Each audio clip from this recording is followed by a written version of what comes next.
Это сюда, да? Блин, ну, ребят, ну там по снегу. Там у меня лыжи лежат.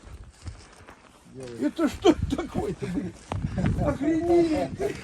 Мама мия! Ёкарный папай, мой мотоцикл, да? Вижу, ветер 3. Евгений Николаевич, узнаете? Да нет, такого у меня, конечно, даже поскромнее было. Это вообще шикарный. Блин. Это Обалдеть. прям ваш Ну, мотоцикл. конечно, Юпитер 3. Это прям ваш мотоцикл, Евгений Да Николаевич. ладно. Прям ваш. То есть мы Ну, нашли, ребят, вообще, я в шоке. мы нашли ваш мотоцикл и восстановили Да его. ты что ж, ну, Дим,